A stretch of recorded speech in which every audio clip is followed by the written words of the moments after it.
The entire village of Umueke gathered under the ancient Udala tree long before the sun even touched the horizon. The air was thick, pregnant with whispers, fear, and disbelief. Women clutching their wrappers tightly around their chests gasped and covered their mouths. Young men who once boasted loudly about how they would fight a python just to get Achalugo's attention suddenly stood speechless. Children who used to chase after her singing songs of praise now hid behind their mothers' legs. Even the eldest elders, those who had seen wars, famines, and the angry roar gods, leaned heavily on their carved walking sticks, staring as though their souls had left their bodies. Because standing before them, shaking, frightened, yet painfully calm, was Achalugo, the village beauty goddess, the girl whose face was once described as the sun kissed by the gods, the one who turned heads by simply breathing, the one who made maidens cry at night, because no matter how much camel they rubbed on their faces, they could never look like her, the one who made men travel from other villages just to catch a glimpse of her during the evening water-fetching time.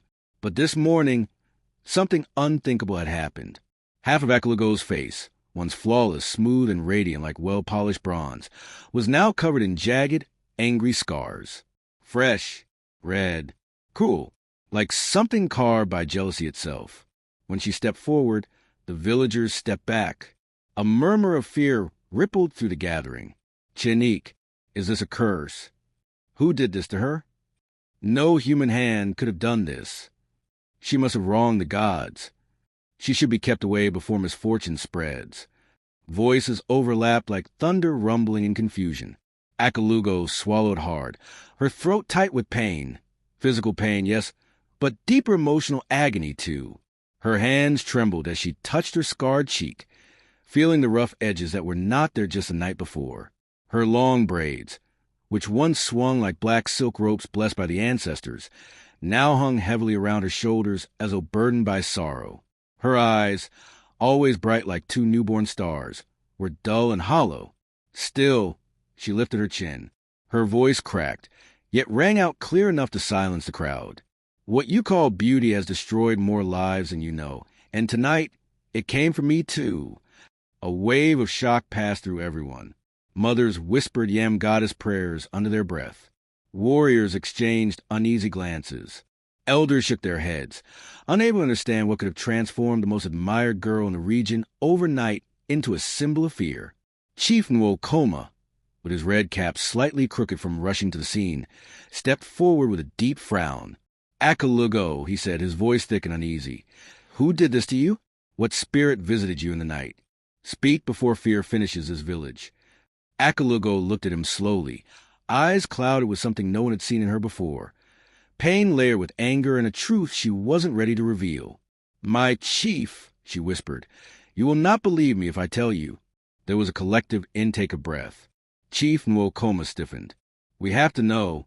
A thing like this is not ordinary. Achalugo swallowed. Nothing about my life has ever been ordinary. Some villagers murmured. Others shifted uncomfortably. A group of maidens, girls who secretly both admired and resented her, looked on with a mixture of pity and satisfaction.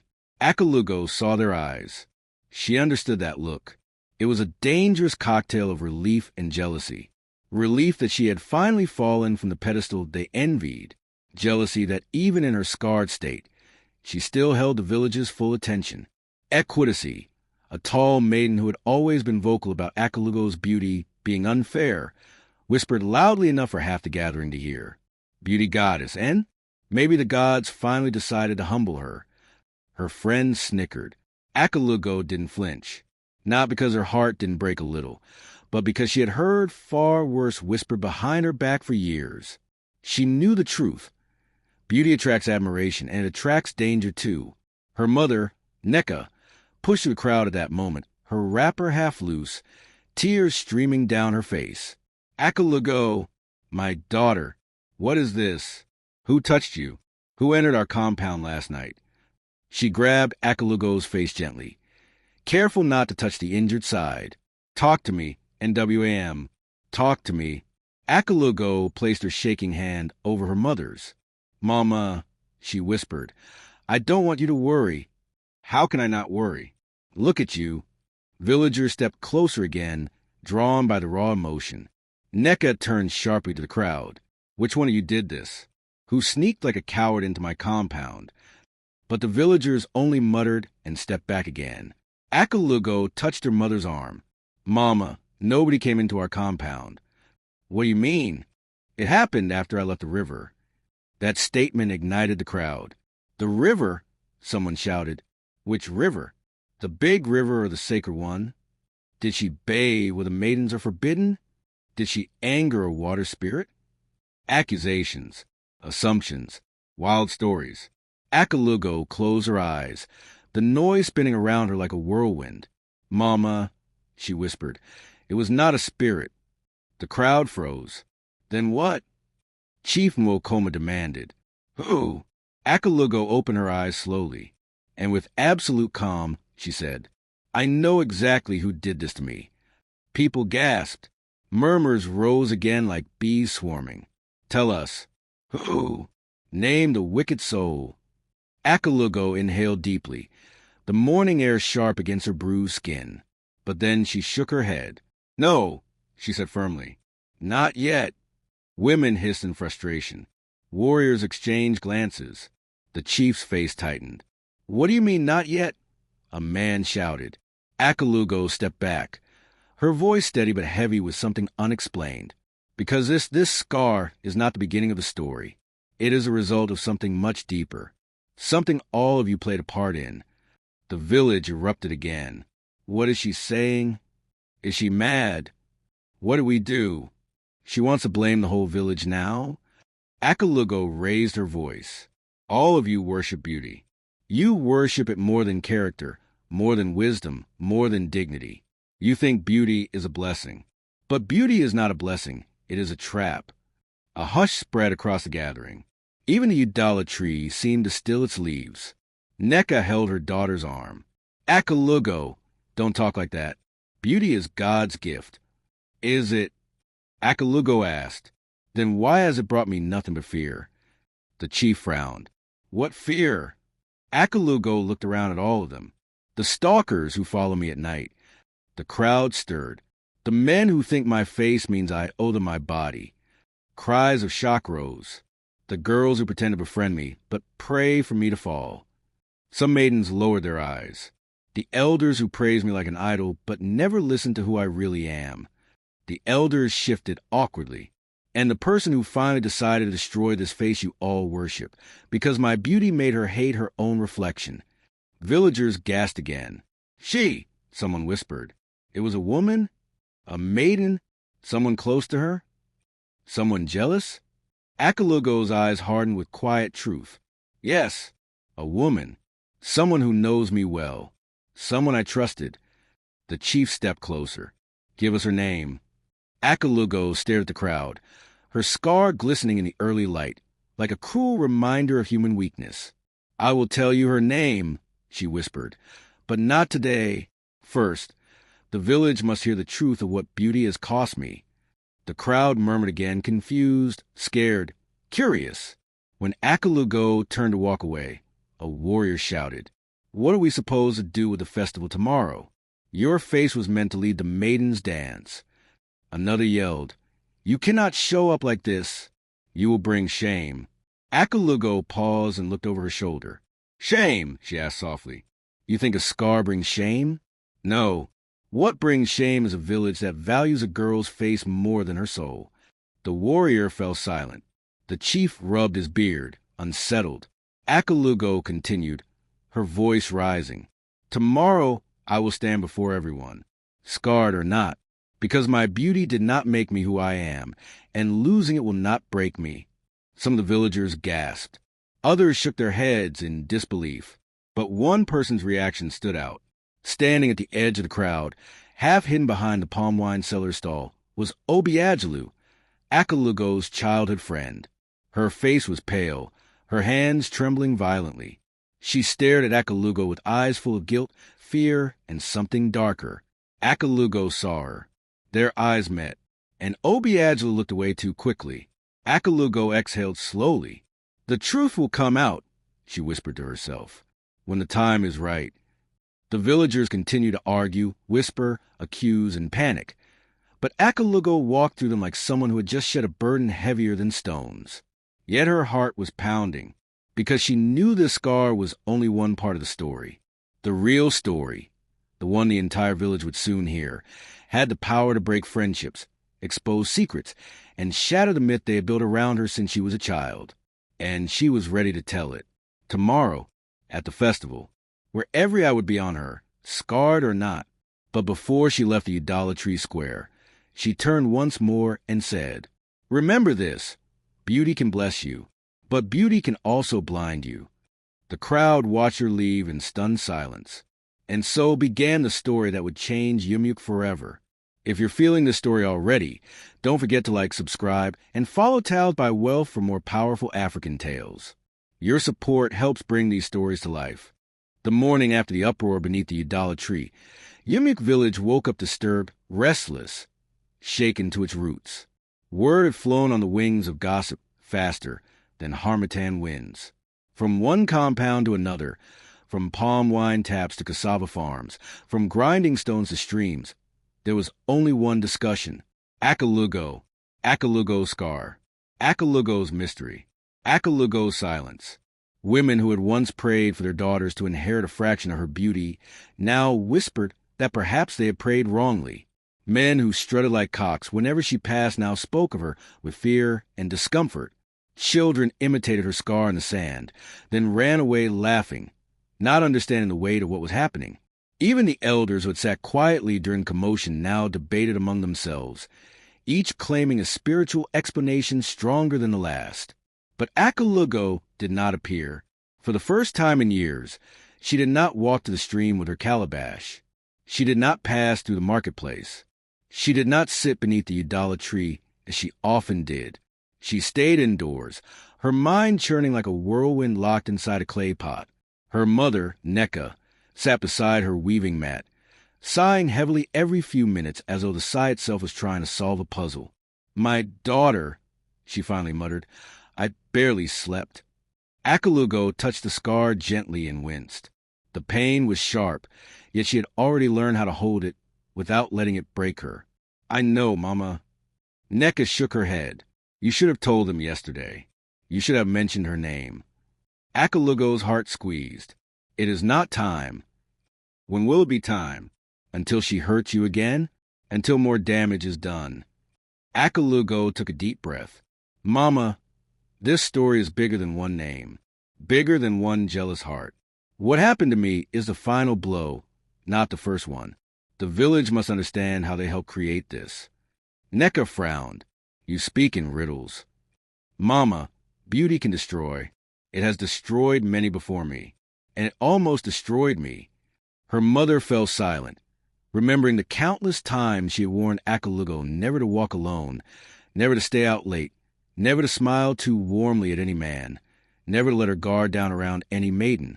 The warnings had sounded like overprotection until now. But Achalugo understood the truth. When you are a shining moon, someone will always try to throw stones.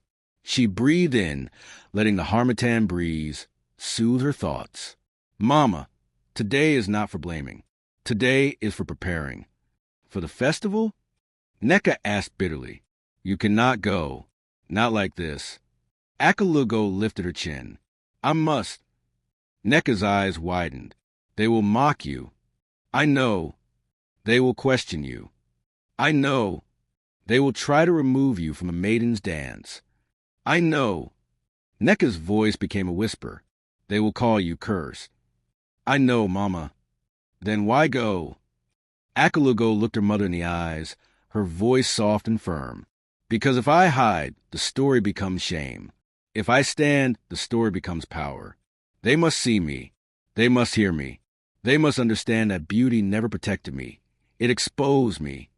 Neka swallowed hard, as though the truth was a stone stuck in her throat.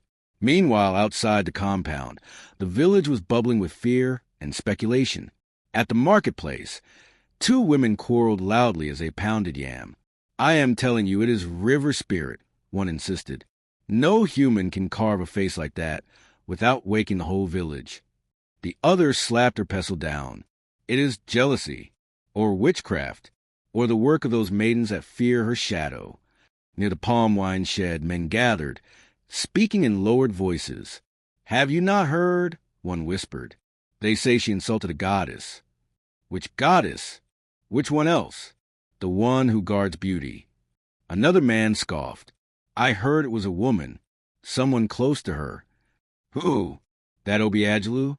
She follows Achalugo like shadow." "Hush your mouth. Do you want trouble?" But the rumors grew louder by the hour. The most tension, however, gathered in one place, Chief Nwokoma's compound. The chief had summoned a private council meeting. The men sat beneath the raffia shed, their expressions grave. "We must know what happened before the festival begins," the chief declared.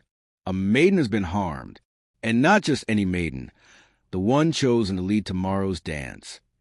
A council elder cleared his throat, but the girl refuses to speak. How do we act without her words? Another leaned forward. "If she does not talk, we must assume it is spiritual." The chief rubbed his beard. "Everything in this village is spiritual to you old men." The elder frowned. "And what of her silence? What of her strange words yesterday?" "The village played a part," she said. "What does that mean?" Chief Nwokoma did not answer, because even he did not understand. But while the men argued, someone else was suffering in silence. Across the village, Achalugo sat inside her hut, head buried between her knees, her breath shaky and uneven. Her entire body trembled like cloth under rainfall. The guilt was choking her. She hadn't eaten. She hadn't slept. Her mother scolded her repeatedly for refusing food, but she couldn't open her mouth without wanting to cry. She replayed the moment over and over again, the moment Achalugo saw her yesterday. The look, the knowing in her eyes, the calm acceptance. Achalugo wasn't ready. She wasn't ready for the truth to come out, because envy, when it consumes a person long enough, becomes a beast. And once that beast grows teeth, it no longer cares who it bites, even if it is the hand of a friend. Achalugo felt sick. She whispered into the empty room, "Achalugo, please don't expose me. Not yet. Not like this." But she knew the day of exposure was near. Very near. Back in Achalugo's compound, a knock came at the door. It was timid, soft, almost guilty. Neka rose and opened it. There stood Ebel, a shy, gentle maiden who had always admired Achalugo from afar. Her voice shook as she spoke. "Please, can I see your daughter?" Achalugo stepped out, one hand resting on the doorway. Ebel's eyes welled up with tears the moment she saw the scar. "Achalugo, I am so sorry." Achalugo offered a small smile. "You did nothing." Ebel shook her head violently. "No, I did. All of us did. Every time we stared at you with envy. Every time we gossiped. Every time we let others worship your face and forget you were human." Achalugo's heart softened. Ebel stepped closer. "I came to tell you this. No matter what they say tomorrow, I will stand with you." Achalugo blinked, touched in a way she didn't expect. "Thank you." Ebel nodded quickly, then wiped her eyes and hurried away, too shy to stay longer. Her words lingered like balm on a fresh wound. For the first time since the scar appeared, Achalugo felt something heavy loosen in her chest. Not acceptance, not forgiveness, but strength, real strength. She inhaled deeply. Tomorrow would be long. Tomorrow would be painful. Tomorrow would change everything. But she was ready. She had buried her voice for too long. She had carried other people's expectations for too long. She had feared her own beauty for too long. Now, everything would be different. As the day stretched into evening, the village prepared feverishly for the festival. Drummers polished their drums. Dancers rehearsed steps. Mothers tied wrappers in matching colors.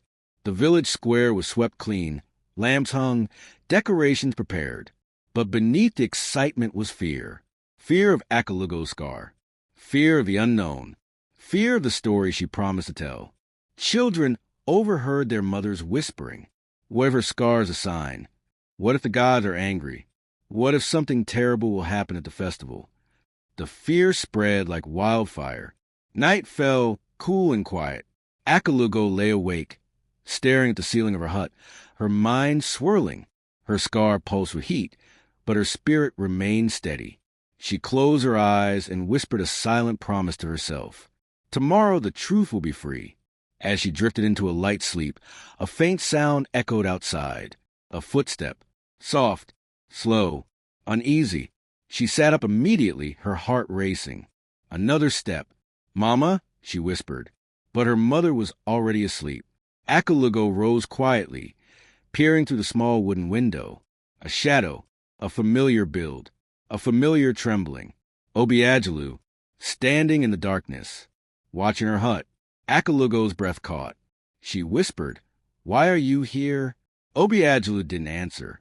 She turned and disappeared into the night, like a frightened spirit. Achalugo shivered. Tomorrow, everything would come to light, and she prayed the village was ready for the truth. If this story is gripping you already, hit like, subscribe, and stay with Tales by Wealth. Next chapter is where secrets begin to spill, and you don't want to miss what comes next. The night before the festival had been long, cold, and heavy with unspoken truths. Achalugo barely slept, turning from side to side on her bamboo mat as the weight of everything she had bottled up for years pressed heavily on her chest. For once, it wasn't a scar that burned. It was memories she had spent years burying. Memories the village never cared to hear. Memories that stretched far deeper than anyone imagined. When the first faint orange rays of dawn filtered into the hut, Achalugo sat up slowly, her body aching with exhaustion, but her spirit strangely clear. Today was the day. Today was the reckoning. Today she would open the door to the truth, no matter who it hurt. She touched her scar gently. It throbbed, but she didn't flinch. "Mama," she whispered, "I'm ready." Her mother stirred, rubbing her eyes. Ready for what? For everything. Neka studied her daughter for a long moment, then nodded silently, because she finally understood. This was not about beauty anymore. This was about liberation. Outside, the village of Umueke buzzed in frantic preparation. Women scrubbed their compounds clean. Children ran around excitedly with festival palm fronds. Men repaired chairs and polished wooden drums. The Udala tree square where Achalugo would stand in a few hours gleamed in the early sunlight. But beneath all the excitement, the air carried something darker, a tension that clung to the skin like mist. Something was off, something unspoken. Everywhere she passed, people stared, not discreetly, but openly, boldly, shamelessly. Some gazed with pity, some with fear, some with curiosity, others with poorly hidden envy. It was the same face she had worn all her life, the beauty goddess of Umueke. Yet now, with the scar, the village looked at her as if she were an omen. One elderly woman going to the stream hissed under her breath as Achalugo walked past. "Beauty is dust. One day you shine, next day shame falls on you." Achalugo heard her clearly, but she didn't respond. Another maiden, one of the girls who used to follow her around hoping for tips on how to tie their headscarves like hers, looked at her from across the road and quickly whispered into her friend's ear. Both of them stared, shook their heads, and giggled nervously. Achalugo inhaled deeply. Let them look. Let them whisper. Because today she would speak. But before she could confront the village, she needed to confront her memories. She walked toward the edge of the forest, the place she often went when the weight of admiration became too heavy to carry. As she walked, her mind drifted through the years, pulling back the veil in the shadows she had ignored for too long. She remembered the first time the village declared her a goddess of beauty. She had been 12. Just 12. Still small, fragile, and ignorant of the fragility of admiration. She had gone to the stream with other maidens, carrying her tiny clay pot, water splashing on her wrapper. She remembered bending to wash her hands when suddenly the chatter around her went silent. When she looked up, all eyes were on her, but not with mockery, not with confusion, with awe. One of the elder maidens had whispered, "Chinik, see her face. This girl is not ordinary." From that day, everything began to change. She remembered how mothers suddenly asked their daughters to follow her, as though walking with Achalugo would sprinkle some beauty onto them. She remembered how men twice her age began offering her gifts she didn't understand. She remembered how girls her own age stopped speaking to her normally and started treating her with fear, envy, or pretended admiration. She remembered how her walk changed, how her smile changed, how her sleep changed. It wasn't pride. They never gave her the chance to be proud. It was pressure, unrelenting pressure, to look perfect, to behave perfect, to be perfect. Nobody asked her if she wanted that life. Nobody asked her if she was afraid. Nobody asked her if she knew what beauty meant. But she remembered the day she learned. She had been 14. A man from a neighboring village had followed her home from the stream. She hadn't noticed him until she turned into a narrow path near the forest and saw him standing in front of her. "Beauty goddess," he said, smiling in a way that made her stomach twist. "I've been watching you for weeks." Her clay pot slipped and cracked on the ground. He stepped closer. "You are too fine to be walking alone. Let me escort you." Achalugo stepped back, heart pounding. "No, please." He laughed. "Do you think your beauty is only for your eyes? No, beauty is meant to be enjoyed." Before he could touch her, a neighboring woman walked into the path carrying firewood. The man fled instantly. Achalugo had run home shaking. She told her mother. Her mother told the elders. The elders shrugged. "Men admire beauty," one said. "It is normal," another insisted. "Her face attracts blessings and attention," a third added. Blessings? Attention? She hadn't felt blessed that day. She had felt hunted. And yet the village praised her like a festival masquerade. That was when she learned to hide her fear behind a smile.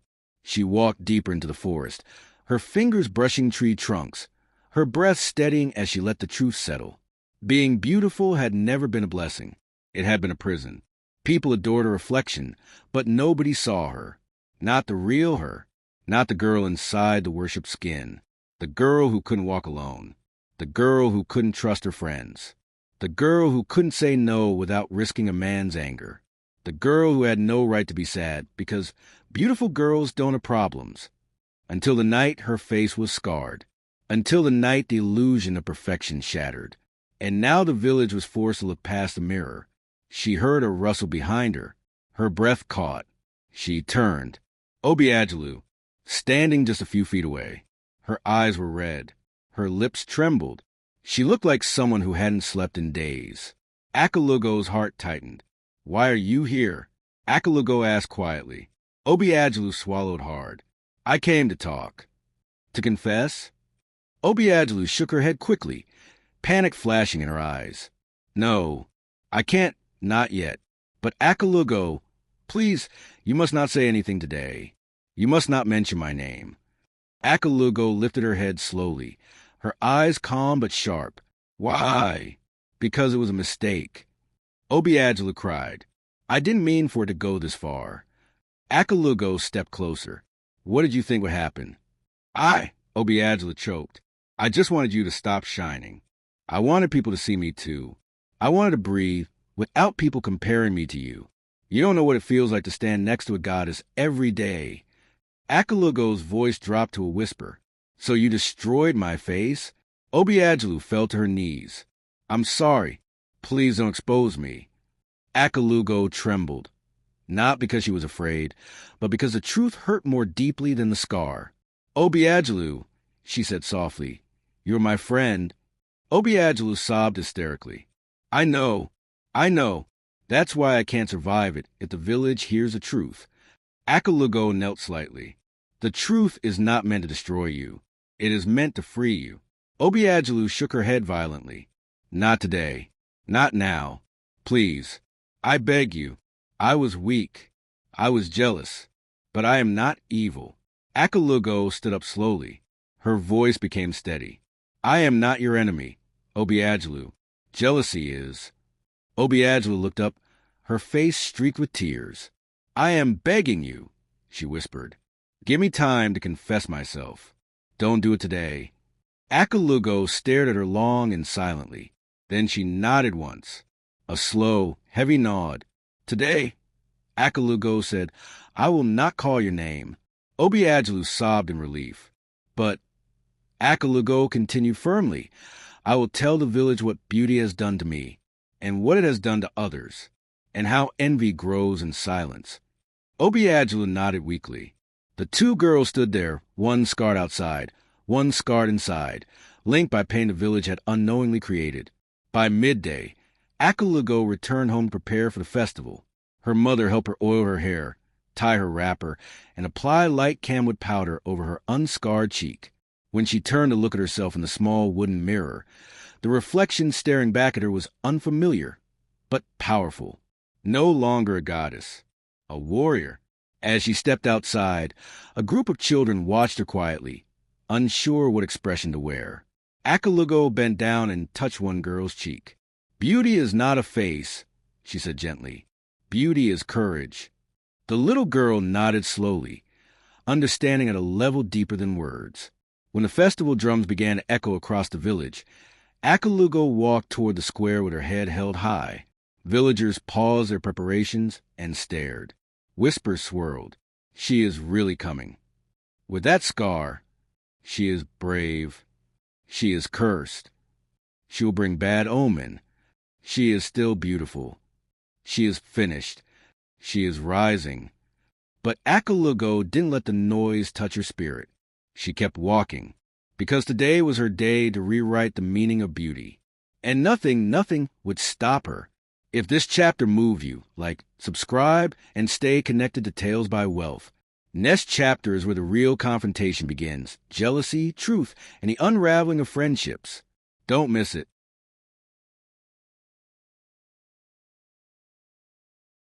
The drums of Umueke village began thundering long before the sun climbed high into the sky. Their deep, rhythmic boom rolled through the air like a heartbeat, steady, powerful, and ancient. They called the people out of their homes and into the village square, signaling not only the start of the annual festival, but the beginning of a day none of them would ever forget. The villagers poured out in colorful wrappers and beads, children skipping with excitement, men boasting about how much palm wine they would drink, and maidens adjusting their waist beads as they prepared for the annual dance. But beneath the laughter and music, everyone's eyes kept drifting to the path leading from Achalugo's compound. No one said it aloud, but the entire village waited for her, the girl they once praised as a goddess, the girl whose scar now sat like a question mark on their conscience. Achalugo walked slowly toward the village square, her steps controlled, her chin raised, her wrapper tied neatly but without jewelry or adornment. She had not hidden the scar. She had not covered it with camwood. She had not tied a scarf over her face. She wanted them to see her exactly as she was, a living truth. Some of the villagers gasped softly when she passed. Others stared too long. A few maidens muttered behind their hands. But Achalugo did not flinch. She had spent years allowing the village to decide how she should feel, how she should walk, how she should smile, how she should behave. Today, she would reclaim what she had lost, not the beauty they adored, but the voice they silenced. When she reached the square, she took a seat at the edge of the gathering. Her mother, Neka, squeezed her hand. "Remember who you are," she whispered. Achalugo nodded. "I do, Mama. For the first time, I truly do." But as she settled down, her eyes found Obiagelu standing in the far corner of the square, half hidden behind a group of dancing maidens. She wore a bright wrapper and beads that jingled softly with every trembling movement. But her face was pale, her fingers pulling nervously at her cloth. She was not smiling. She was not celebrating. She was waiting for judgment, for exposure, for the moment she feared most. Achalugo looked away. She did not come to destroy Obiagelu today. She came to reveal the truth. The festival began with the traditional dance of the warriors. Drums pounded, feet stomped dust into the air, and the men chanted old songs calling on ancestors to bless the harvest season. The crowd cheered, but even the excitement felt strained, pulled tight by unspoken tension. When the warriors finished, the maidens stepped forward, shimmering in colorful wrappers. But all eyes drifted again to Achalugo, sitting silent, scar visible in the bright daylight. Chief Umueke finally stood. His red cap sat proudly on his head, but his expression was troubled. "My people," he began, his voice strong yet uneasy. "Before the maidens' dance begins, we must address something that weighs on this village." The crowd quieted immediately. He turned slightly toward Achalugo. Yesterday, one of our maidens, one of our most celebrated daughters, appeared before us injured, scarred, and carrying a heavy truth in her heart. Achalugo, daughter of Neka, stepped forward. Achalugo rose slowly, feeling her mother's steadying hand on her back. She walked to the center of the square. Every eye was on her. Every whisper died like a candle flame. Chief Nwokoma gestured gently. "My daughter, you said yesterday that you know who harmed you. You said you know what caused your scar. Do you still hold that truth?" Achalugo inhaled deeply. The air felt thick. She could sense the villagers leaning in, hungry for answers, but some already fearing what she might say. "Yes," she replied softly. The chief nodded. "Then speak, for the peace of this village, for the protection of our daughters, for the truth that must guide us." She stood tall, even though her heart raced like a drum inside her chest. But instead of speaking about the night her face was scarred, Achalugo did something no one expected. She turned to villagers and said, "Before I tell you how I was harmed, I need to tell you how I was destroyed long before the scar appeared." A ripple of confusion passed through the crowd. Achalugo continued, her voice steady. "I was 12 years old when this village began calling me a goddess. Not because of my mind, not because of my kindness, not because of my dreams, but because of my face, something I did not choose, something I did not work for, something I did not understand." The villagers watched in stunned silence. "You made me a symbol," she said. "A symbol that belonged to all of you. You praised me like a festival masquerade, but never saw the girl behind the mask." Some mothers lowered their eyes. A few maidens bit their lips. Several elders shifted uncomfortably. Achalugo pressed on. "When I was 14, a man from another village followed me home from the stream. I told the elders. They laughed and said men admire beauty. I was afraid, but you told me it was a blessing." The chief stiffened. "When I was 15, girls my own age pretended to befriend me, but whispered behind my back wishing my beauty would fade.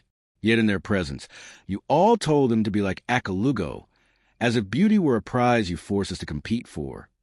Ebel, the gentle maiden who had visited Achalugo the day before, blinked back tears. "When I was 16, Achalugo continued, her voice tightening, "a man I refused to talk to spread rumors that I was proud. But no matter how kindly I walked, no matter how politely I spoke, people said, 'Fine girls are always proud,' and you believed them instead of me." Women exchanged uneasy glances. Some men frowned, unsure how to defend themselves. "And now," Achalugo said softly, touching her scar, "when this wound appeared, the first thing you asked was not, 'Are you in pain?' or 'What happened to you?' but 'What did you do to deserve this?'" A wave of shame washed over the crowd. "Beauty is not a blessing," Achalugo said quietly. "It is a spotlight that shows both admiration and hatred." Chief Nwokoma swallowed hard. "Achalugo, do you mean someone hated you enough to do this?" Achalugo looked at him for a long moment. Then she shook her head. "No, not hated me, envied me." Gasps filled the square. She did not turn toward Obiagelu, but everyone followed her gaze. Obiagelu froze. Her knees shook. Tears spilled down her cheeks. Yet Achalugo said no name. Instead, she said, "This scar came from envy. Envy that grew in someone's heart, because this village taught us that beauty is power. You made girls fear each other. You made us compete. You made us carry burdens heavier than our years." Her words hit the village like a storm wind. A few maidens began crying. Some women held their chests.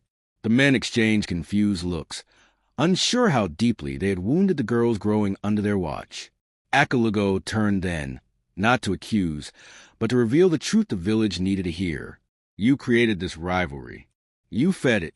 You rewarded it. And someone who once loved me as a friend, became poisoned by it." Obiagelu's breath caught loudly. Several villagers turned toward her instantly, but Achalugo raised her hand. "No," she said firmly. "Do not turn anger on her. Do not cast stones. Do not seek blood. She is not a monster. She is a product of what you created." Obiagelu dropped to the ground, weeping openly. Her mother rushed toward her, confused and terrified. Achalugo's voice softened. Jealousy destroys both the envied and the one who envies. It is not one girl's fault. It is the fault of a village that taught her to measure her worth by my face. Silence fell so heavy that even the drums felt quiet. Achalugo stepped closer to the center of the square. Now let me tell you the truth about envy. She spoke not with anger, but with pain, peeling back memories like layers of a wound. She told him how Achalugo had once been her closest friend, how they had shared food, laughter, secrets. How Achalugo's mother constantly compared her to Achalugo, making her feel inadequate. How people praised Achalugo publicly but mocked Achalugo privately, calling her Achalugo's shadow. She explained how envy began as a whisper, small, subtle, but persistent. How it grew each time Achalugo felt ignored. How it deepened each time someone said, "Why can't you be fine like Achalugo?" She didn't mention the herbalist or the night of the scar. She didn't mention the visit to the river or the exact act. She spared Achalugo that humiliation. Instead, she told the village what mattered. Envy doesn't appear overnight, Achalugo said. It grows slowly, silently. It kills friendships. It destroys confidence. It poisons hearts. The villagers listened, frozen in place. And when envy grows long enough, she continued, it lashes out. Not because the envious person is wicked, but because pain, when ignored, becomes desperation. Achalugo sobbed uncontrollably now. Her mother held her tightly. And still, Achalugo didn't name her. Instead, she faced the village and concluded, this scar was caused by a friend whose heart was wounded by your words. A friend who felt less than enough because you made beauty the measure of worth. She harmed my face, but she is not my enemy. The enemy is the mindset that created her pain. Silence. Heavy. Stunning. Transforming. No one moved. For the first time, the villagers saw Achalugo clearly, not as a goddess, not as an idol, not as a symbol of beauty, but as a girl carrying wounds deeper than the scar on her face. A girl who had been hurt by admiration. A girl who had been hunted by envy. A girl who had been trapped by her own reflection. Chief Mwokoma exhaled slowly. Achalugo, what do you want us to do? She looked around the square, her voice soft but unyielding. Listen, learn, change. Teach your daughters that beauty is not their only power. Teach your sons that admiration is not ownership. Teach your maidens that sisterhood is stronger than competition. Teach your wives that self-worth is not measured by a mirror. Women nodded slowly. Men bowed their heads. Maidens wiped their eyes. And finally, Achalugo said, let's stop worshiping faces and start valuing hearts. Her words sank into soil like seeds waiting for rain. When she stepped back, the entire village remained silent. Not one insult, not one blame, not one whisper. Just breath, collective, humbled, transformed. Achalugo crawled forward on trembling knees, tears streaking her face, her hair disheveled. She looked up at Achalugo and whispered so softly only she could hear, "Thank you for not destroying me." Achalugo knelt and hugged her, gently, painfully, sincerely. The villagers gasped. Then something extraordinary happened. One maiden stepped forward, then another, until all the maidens of Umueke stood together, not as rivals, not as competitors, but as sisters. Achalugo rose slowly. The festival drums resumed, soft at first, then louder, steadier, deeper. And for the first time in her life, as the maidens prepared to dance, Achalugo felt something beautiful. Freedom. The festival drums faded into the evening, leaving behind a hush so strange and heavy that even the crickets seemed unsure how loudly to speak. The sun dipped slowly behind the tall palm trees, casting long shadows over the idolatry square, where Achalugo had delivered her truth. Villagers walked home in quiet groups, whispering, thinking, rethinking, absorbing every word she had spoken. For the first time in her life, Achalugo walked through the village without seeing admiration twist on faces or envy hiding behind smiles. Instead, she saw guilt, reflection, humility. People avoided meeting her eyes, not because her scar frightened them, but because the truth she revealed forced them to look at their own hearts. Her mother walked beside her, holding her hand for the first time since she was a child. Neka's palm was warm and trembling. "My daughter," she murmured, I never realized you were carrying so much pain alone." Achalugo squeezed her hand gently. "Mama, you warned me many times. I just didn't know how to speak." Neka stopped walking, turning to face her daughter fully. Her eyes shimmered with tears that refused to fall. "If I could take every tear you shed and bury it with my own hands, I would do it," she whispered. "Forgive me for not seeing deeply enough." Achalugo leaned her head against her mother's shoulder. "You saw what you could. I hid the rest." Neka wrapped her arms around her daughter and held her like she was not 18, but 8, like the world had tried to break her child, and she was gathering the pieces with trembling hands. They stood like that for a long moment before walking home again. But the night, with its stillness and quiet voices, was not done with Achalugo. Something deeper awaited, something she had buried not just from the village, but from herself.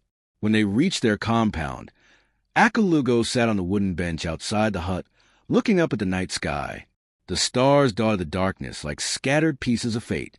They looked close enough to touch, yet impossibly far, just like the life she once lived. Her mother went inside to prepare the evening meal, leaving her alone with her thoughts. But not for long.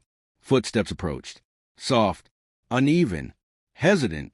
Achalugo turned her head and saw a familiar silhouette standing just outside the compound entrance. Achalugo. Her wrapper was loose around her waist, her eyes swollen from hours of crying. She looked like someone hanging between guilt and gratitude, trapped in a storm made of her own making. Achalugo's chest tightened. "Achalugo," she called gently. Achalugo stepped forward slowly, clutching her hands together. "Achalugo, please, may I sit?" Achalugo nodded. Achalugo settled beside her, but not too close, like she feared her own shadow might wound again. For a moment, neither girl spoke. The night hummed with silence, frogs croaking somewhere far away, leaves rustling against the wind. Finally, Achalugo asked softly, "Why did you come?" Achalugo's lips trembled. "Because I needed to say thank you, and I needed to say sorry again." Achalugo exhaled slowly. "You already apologized." "No," Achalugo whispered, shaking her head. "I apologized for the scar, but I never apologized for everything that came before it." Achalugo listened quietly. Achalugo wiped her eyes. "Achalugo, I envied you long before I hurt you. I envied your beauty. I envied the attention people gave you. I envied how boys looked at you. I envied how girls whispered your name like praise. I envied how even elders adored you." Achalugo closed her eyes in pain. Achalugo continued, her voice cracking. "I envied how confident you looked, even when people stare at you like you were something not human. I envied how people compared me to you and called me plain. I envied how every mother wanted you as a daughter-in-law." She took a shaky breath. "But what I didn't see, what I refused to see, was the loneliness behind your eyes." Achalugo swallowed hard. "Achalugo." "No," Achalugo whispered. "Let me say it all tonight." She held her hands tightly together, as if steadying herself. "You don't know what it felt like," she said softly, "walking beside you my whole life. You were my best friend, yet everyone treated me like your shadow. If I walked into the marketplace alone, nobody noticed me. If I walked with you, all eyes were on you. They didn't greet me unless they greeted you first." Her voice cracked again. "When boys spoke to me, it was always to ask about you. When people described me, it was always the girl who walks with Achalugo. I began to hate myself. I began to hate the mirror. I began to hate everything that reminded me I wasn't you." Achalugo's heart broke, not for herself, but for Achalugo. She had never thought deeply about what it felt like to be beside a girl the entire village worshipped. She had been so focused on dodging admiration, she never asked who was being crushed by comparison. Achalugo wiped her face with shaking fingers. "And then the village kept praising you like you were a goddess. They compared every girl to you. They made beauty a competition none of us signed up for. And slowly, envy became the only thing I felt when I saw you." Achalugo turned to her fully, her voice gentle. Obiajalu, I never want to be compared with you. I never wanted to overshadow anyone. I know, Obiajalu sobbed. You never did anything wrong. That made the envy worse. Achalugo trembled. The honesty in Obiajalu's voice hit her like a wave. And when I heard that an old herbalist had something that could reduce beauty, Obiajalu whispered, I didn't think. I didn't pause. I didn't ask questions. I just wanted the world to stop looking at you like you were perfect. Achalugo felt her heartbeat slow painfully. So you went. Obiajalu nodded, shame dripping from her words. I didn't expect the potion to scar you, she whispered. I thought it would make you normal, human. Someone the village would stop worshipping. Someone who would stop making me feel invisible. A tear slid down Achalugo's cheek. Slow, heavy, not for herself, but for a friend who had been drowning in silence. Obiajalu, she asked quietly, when you saw what the potion actually did, why did you not come to me? Obiajalu sobbed again. I was terrified. I didn't mean for it to cut you. I didn't mean for it to hurt you. But when I saw your face the next morning, I thought you would hate me forever. I thought the village would throw me out. I thought I had destroyed everything. She covered her face with both hands, her shoulders shaking uncontrollably. Achalugo watched her for a long moment, her scar throbbing with a mixture of pain and understanding. Then she spoke softly. Obiajalu, the truth was never about my beauty. Obiajalu looked up slowly, confused. Achalugo continued, her voice steady and full. It was about what beauty did to you, what it did to me, what the village made it mean. They made my beauty a weapon, used against me and against you. They made it a standard, a measure, a crown I did not ask for, a burden I did not want. Obiajalu blinked, tears clinging to her lashes. Achalugo reached out and took her hand gently. You were never invisible, she whispered. You were never less than me. You were my friend. The first girl who shared roasted maize with me. The first girl who tied my wrapper properly. The first girl who defended me when other maidens mocked me. Beauty is only skin. Friendship is soul. Obiajalu broke down completely. I ruined our friendship, she cried. I ruined everything. No, Achalugo said firmly. The village ruined our friendship, but we can rebuild it. Obiajalu looked up, disbelief in her eyes. You would forgive me? Achalugo touched her own scar lightly. Forgiving you will not heal this scar, but it will heal the scar inside both of us. Obiajalu pressed her forehead against Achalugo's shoulder, crying quietly. I don't deserve your forgiveness. Achalugo rested her cheek against Obiajalu's hair. But you need it, she whispered. Later that night, after Obiajalu left the compound, Achalugo sat alone beneath the moonlight, letting her thoughts stretch across the sky. Something had shifted inside her, something deep. She had spent so long fearing the truth, fearing the village, fearing the envy of others.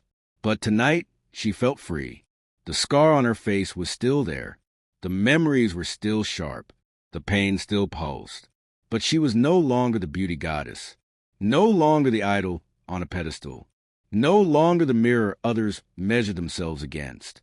She was Achalugo, daughter, friend, truth-bearer, survivor. And tomorrow, she would stand before the village again, this time not to speak, but to choose her own path. The next morning arrived gently, sunlight spilling through the trees like warm gold. Women fetching water greeted Achalugo with something unfamiliar, respect, not fear.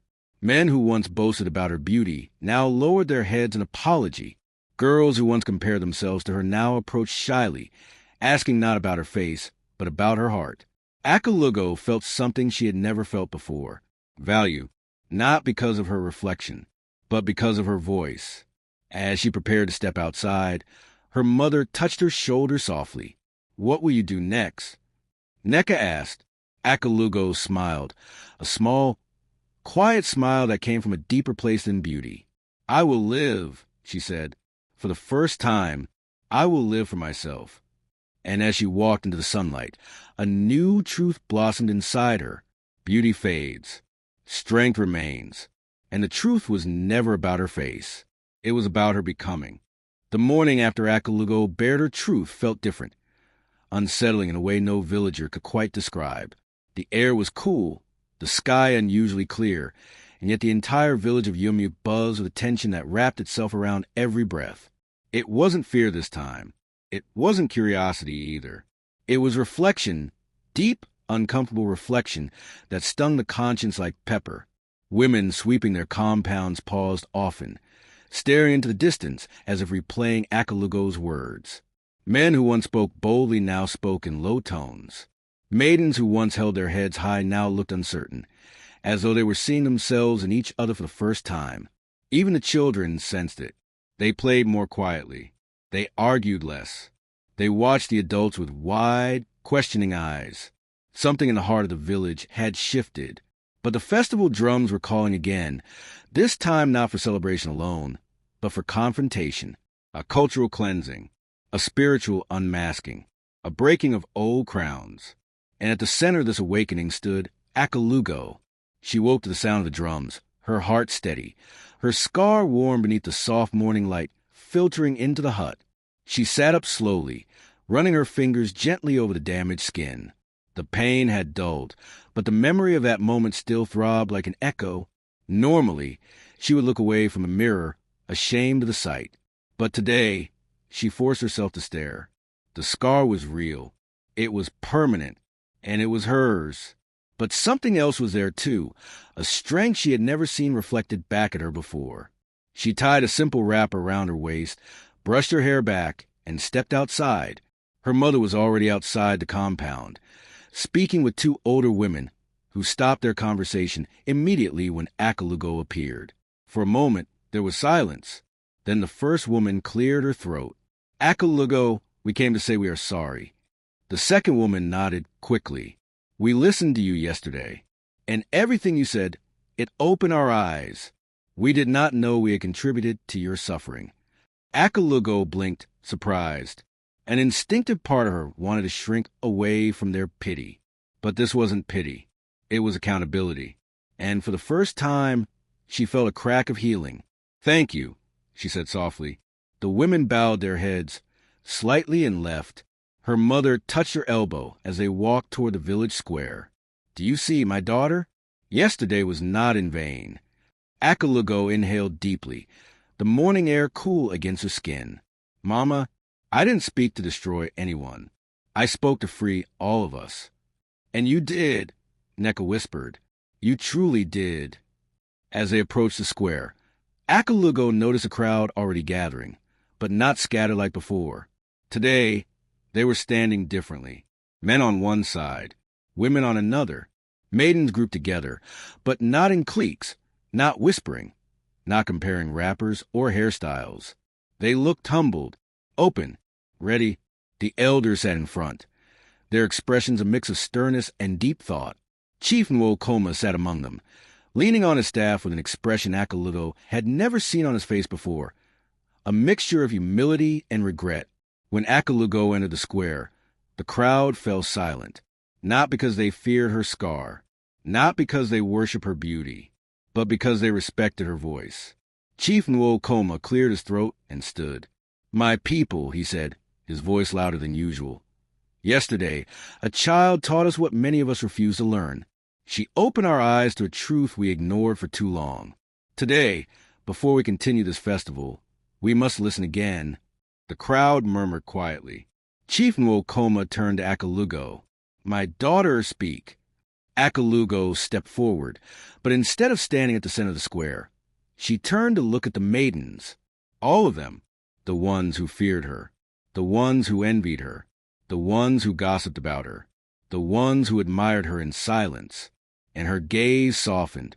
She walked closer to them until she stood directly among them. This alone made the crowd gasp. This was no longer the goddess standing apart.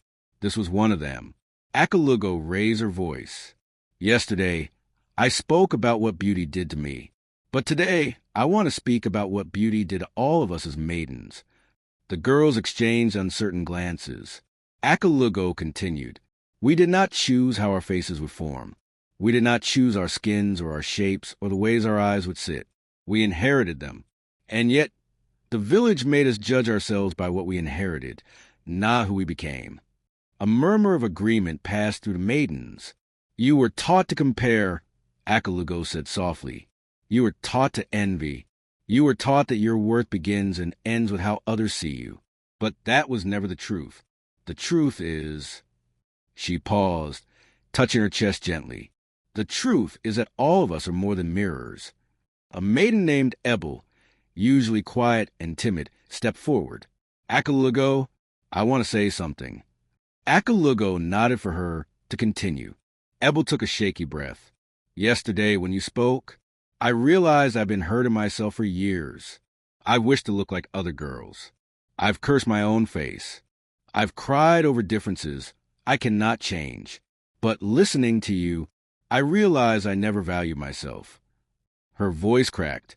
And I'm not alone. Another maiden stepped forward. Then another. Then another. Before long, the entire group of maidens surrounded Achalugo. Not as enemies, but as sisters, their hearts open and trembling. One of the oldest maidens, Amarachi, spoke in a choked voice. We should have stood with you long ago. We should have supported each other instead of competing. Achalugo felt her eyes sting with emotion. She opened her arms slightly. Sisters, envy divides us. Pain multiplies when shared through jealousy. But healing multiplies when shared through truth. A hush fell over the square. Achalugo continued, her voice stronger. From today, we break the crown placed on our heads. The crown of comparison. The crown of beauty worship.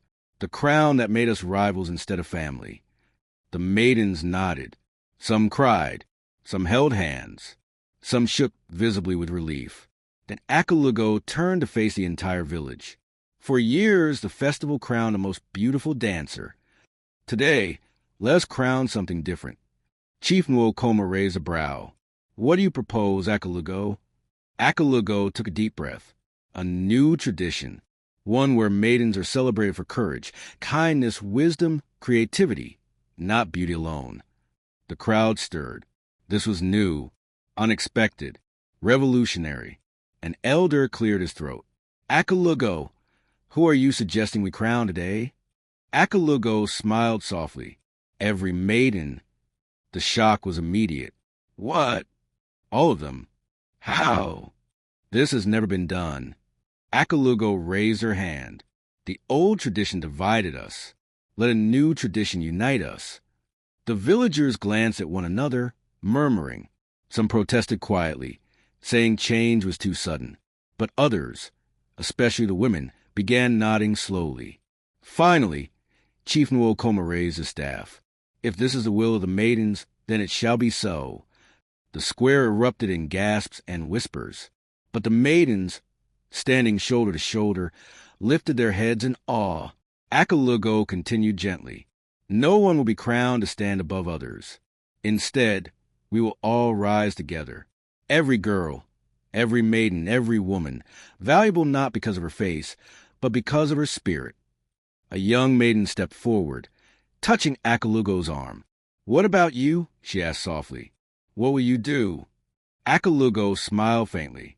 I will dance, but not to prove anything, not to win anything. I will dance because today I am free. And with that, she stepped into the clearing. The drums began again, slowly at first, then building into a rhythm that pulsed with life. The maidens gathered in a wide circle, and Achalugo found herself in the middle of them, not as a goddess, not as a symbol, not as competition, but as family. The wind lifted the edges of their wrappers. Dust rose beneath their feet. Their bracelets jingled. Their laughter broke through the tension of the past days, turning pain into movement, movement into joy. Achalugo's heart thrummed with the beat. She danced, not perfectly, not flawlessly, but honestly. The maidens danced around her, some gracefully, some awkwardly, some with tears streaming down their faces. It didn't matter. They were free, free from expectations, free from comparison, free from fear. And as they danced, Obiagelu emerged quietly from the crowd, her eyes red but her spirit brave. She stood at the edge, unsure if she was allowed to join. Achalugo caught her gaze, smiled, lifted her hand, and beckoned. Obiagelu hesitated for only a heartbeat before stepping into the circle. The crowd gasped as Obiagelu took Achalugo's hand, but Achalugo squeezed her fingers, pulling her gently into the dance. The villagers watched in awe as the two girls who had once been tangled in envy danced side by side. A new beginning, a healing, a restoration. As the sun dipped lower, an elder woman stepped forward, tears shining in her eyes. "I have never seen a day like this," she whispered, "a day when wounds healed themselves." And another woman murmured, "The beauty goddess has become the village's heart." But Achalugo heard none of it. For the first time in her life, she wasn't listening to the world. She was listening to herself. And for the first time, her spirit was dancing too. The sun had slid halfway across the sky by the time the dancing slowed, and the earth beneath the maiden's feet was warm from all the movement. The festival square looked different now, not because the decorations had changed or because the drums had stopped, but because something in the air had shifted, something deep, something invisible, something powerful. For the first time in the history of Umueke, the maidens were laughing with, rather than against, each other. No whispers of comparison, no sidelong glances of envy, no quiet competition, humming beneath their movements. They embraced one another, wiped each other's tears, adjusted wrappers, and smiled from places inside them that had been locked away for years. And at the center of it all stood Achalugo, not the goddess they once worshipped, not the mirror they once feared, not the standard they once used to measure their daughters. She stood as a truth-bearer, the one who tore down the invisible walls the village didn't even know they had built. Yet even as harmony washed through the crowd, a different kind of tension gathered on the edges, quiet but dangerous. The chief's son, Odush, stood leaning against a carved wooden post, his jaw tight, his arms crossed, his eyes dark with something sharper than disapproval. Odush had never liked the changes sweeping over the village. And now, seeing Achalugo dancing freely with her scar uncovered, surrounded by the maidens he once believed he controlled with charm and promises, something ugly twisted inside him. He had always assumed she would someday become his wife. It wasn't love, not really. It was entitlement. The unspoken belief that the most beautiful girl in the village naturally belonged to the chief's son. And the villagers fed that belief with whispers. If Odush marries Achalugo, their children will be gods. Beauty should marry wealth and power. Achalugo is perfect for the chief's lineage.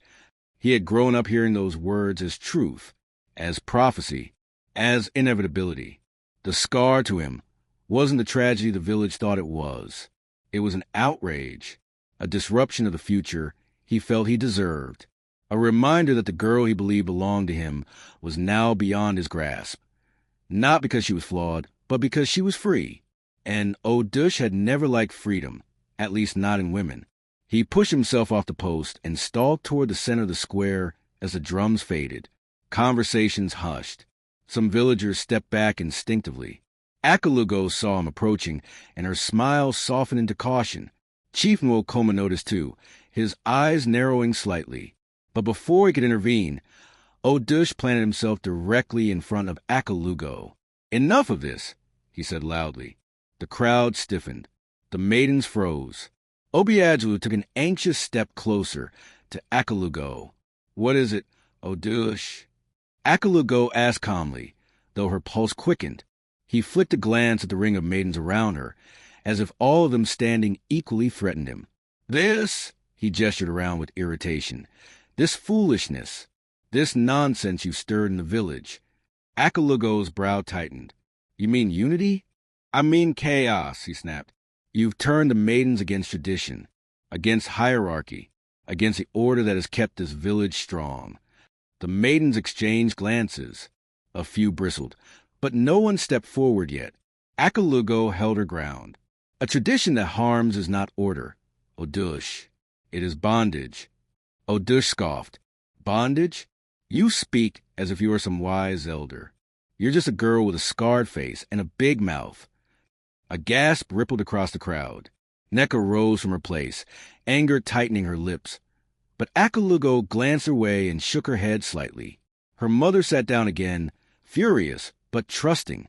Achalugo took a slow breath. If you are trying to shame me, Odush, I am not the person I once was. You cannot hurt me with words.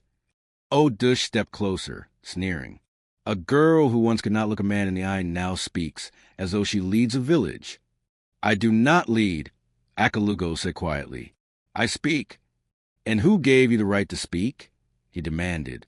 Her answer was soft, but it struck the square like lightning. Pain gave me the right. Truth gave me the right. And the ancestors gave me the voice. A murmur of agreement rose among the women. Odush's jaw clenched. Your words have made the maidens disobedient. Look at them, standing proud, standing equal, as if they deserve the same respect as men. A maiden named Achalugo stepped forward. Her voice was steady. We do. Odush shot her a glare. I wasn't talking to you. But you spoke about us, Attica replied calmly. So you will hear our response. Another maiden, Urena, stepped forward too. We have always deserved respect. We just never had the chance to say it. The maidens gathered closer. Achalugo felt warmth bloom in her chest. Odush's eyes flashed with frustration. You see what you've caused, he snapped at Achalugo. You have poisoned their minds. Achalugo shook her head. No, I have opened their minds. You have made them think beauty does not determine their worth. It does not. You have made them believe they can question men. They can. You have made them believe they can choose their own paths. They can. Odush's voice rose angrily. You have destroyed the order of this village. Achalugo raised her chin. No, she said softly. I have simply shown you a truth you feared. And what truth is that, he spat. That women are not your property. A collective gasp rose. A few of the elders stiffened, unsure how to handle the boldness of her words. Chief Nwokoma shifted uneasily, but he remained silent, watching, listening, learning. Odush's eyes darkened. Be careful, Achalugo. For what? She asked. For speaking too boldly. For forgetting your place. For thinking the village belongs to your tongue. Achalugo shook her head. I have not forgotten my place. Odush, I have discovered it, and I stand firmly in it. The maidens murmured in support. Odush's frustration cracked into rage. You are nothing special. You are only admired because of your face. Without it, you are just another girl. Achalugo stepped forward, her voice rising. My face brought admiration. It also brought fear. It brought envy. It brought danger. But my voice, my courage, my truth, these are mine.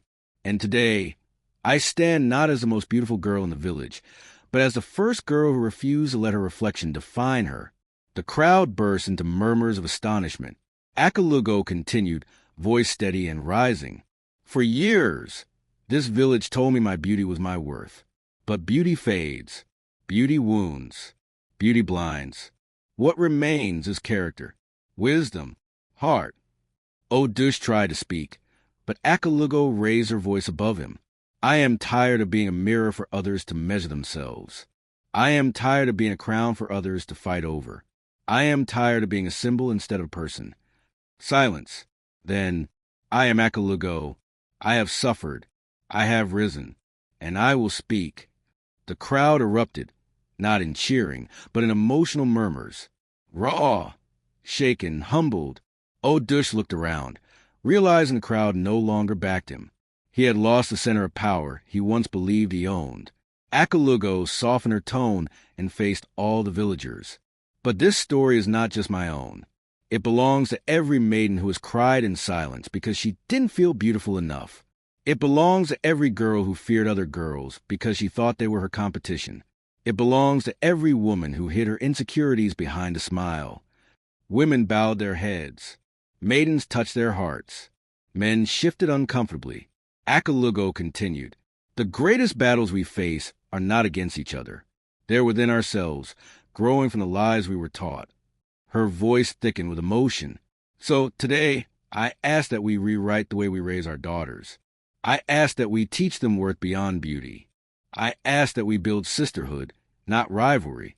I ask that we value the unseen qualities, the courage, the kindness, the strength of spirit. A few women began clapping softly, then more, until the square echoed with applause. Achalugo turned to Odush. "This is not your loss," she told him gently. "This is your awakening. You can join us, or you can stand alone." Odush's face tightened. His pride battled with the rising tide of truth around him, but he said nothing, not because he didn't have words, but because he no longer had the crowd.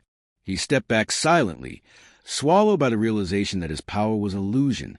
Achalugo breathed deeply and turned to the village one more time. "Let us rebuild Umueke, not on beauty, but on truth." The sound that rose from the villagers was not applause and not cheering. It was something deeper, a sigh of release, a collective exhale, a surrender to change. For the first time in memory, the village was listening not out of admiration, but out of transformation. Achalugo's voice had shaken the old ways. Her scar had broken the old mirror, and her courage had healed the hearts of many. Umueke would never be the same again.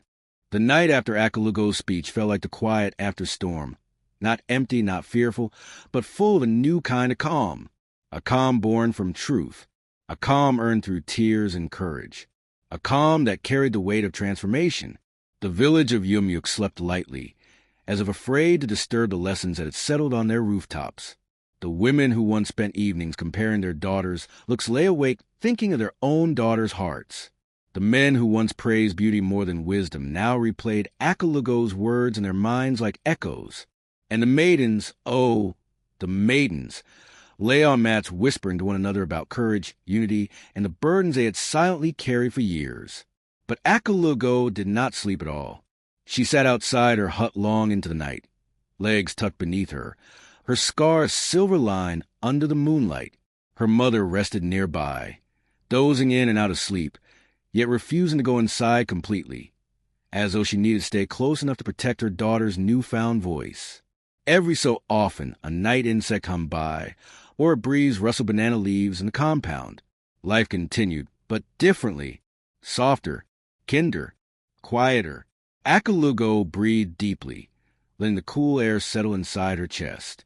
For the first time in her life, she wasn't afraid of tomorrow. At dawn, she rose slowly and walked to the stream, not with her usual self-consciousness, not with hurried steps to avoid attention, not with her head high to maintain an image. She walked simply as herself, Achalugo, and for the first time, no one followed her. No groups of giggling girls spying from the bushes. No men pretending to pass by casually. No elders using imaginary errands as excuses to observe her. She was alone, and it felt like freedom. When she reached the river bank, she bent to touch the water. It was cool, gentle, familiar. The river did not flinch at her scar. The river did not worship her reflection. The river accepted her as she was. She dipped her face into the water, letting the cold soothe her skin. When she straightened, dripping, she looked at her reflection. A face that was once the most praised in Umueke stared back at her, scarred, changed, but stronger. She didn't wince. She didn't sigh. She didn't feel loss. Instead, she felt ownership. "This is me," she whispered, "and I am enough." Her words floated over the water before sinking into its depths. As she walked back home with her calabash, she noticed something unusual along the path. Women were waiting, not for water, not for gossip, for her. They stood at intervals, some older, some younger, some with babies tied to their backs, some wearing wrappers faded from years of hard work. But all of them were waiting for her. One by one, they approached as she passed. "Achalugo," one woman said softly. "Thank you. My daughter cried last night because she finally understood her worth is not in her face. You gave that to her." Another added, "You have saved our girls. You made us see the pressure we never stopped to question." A third woman, wringing her hands nervously, whispered, "Forgive me for the times I compared my daughter to you. I did not know I was hurting both of you." Achalugo listened, humbled. She did not expect praise. She did not want it. But hearing these words felt like a balm on the deep wounds that had lived inside her for years.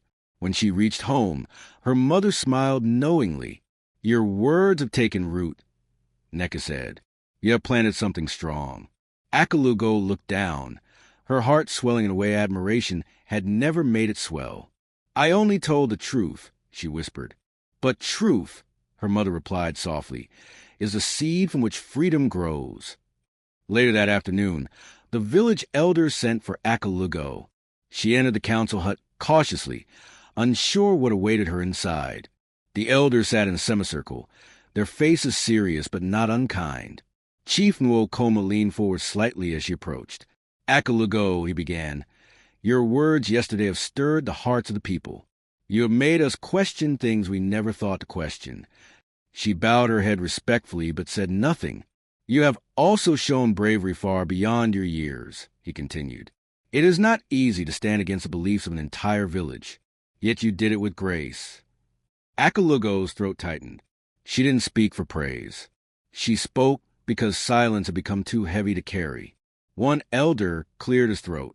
"We have discussed among ourselves, and we believe it is time to change some of our customs, to raise our daughters with a new understanding." Another nodded. "We will guide the maidens differently. Beauty will no longer be their burden." Chief Umueke's voice softened. "And we want you, Achalugo, to help lead the change." Her breath caught. "Me?" she whispered. "Yes," he said. "Your voice has awakened the village. Your experience, both the pain and the healing, will guide us forward. We want you to teach our maidens, to help them understand self-worth beyond appearance." Achalugo blinked, overwhelmed. I am not an elder. I am not perfect. And that," Chief Umueke smiled gently, "is exactly why you are needed." She looked around the circle of elders. These were the same elders who had once shrugged off her fears, dismissed her pain, and elevated her beauty above her personhood. And yet, here they were, humbled, listening, willing to learn. Her scar throbbed lightly, as if reminding her the journey that led her here. "I accept," she said finally, her voice steady. The elders bowed their heads. Something old ended in that hut. Something new began. By evening, word had spread across the village that Achalugo would be guiding the maidens, not as a leader imposed on them, but as a sister who understood their struggles. The maidens gathered in anticipation around the Udala tree. When Achalugo arrived, Obiadju stood among them, not at the back hiding, not trembling in shame, but standing tall. Her eyes met Achalugo's, full of gratitude and low-burning hope. Achalugo stepped into the circle of girls. No crown, no sash, no title, just truth. She spoke to them, not loudly, not dramatically, but from the quiet place inside her that had once been wounded. "Beauty is a gift," she began, "but it is not a crown. It is not a burden. It is not a measure of your worth. The world will tell you many lies, some sweet, some bitter. But I want you to remember one truth. You are more than your reflection." The maidens nodded, some with tears in their eyes. "You are mind. You are heart. You are strength. You are soul." A soft murmur of agreement rippled through the group. "And from today," she said, "we will walk together. No girl left behind. No girl above another. No girl unseen." Obiadju stepped forward, voice trembling but strong. "And no girl alone." Achalugo smiled. "Yes, no girl alone." The maidens joined hands in a wide circle. Their faces, brown, dark, light, round, sharp, plain, striking, faced inward, not comparing, not competing, but belonging. Achalugo felt tears slip down her cheeks, not from sadness, but from release, from transformation, from healing. She touched her scar one last time, then let her hand fall gently to her side. Once, this scar had felt like a curse. Now it felt like a rebirth. Once, she was a village beauty goddess.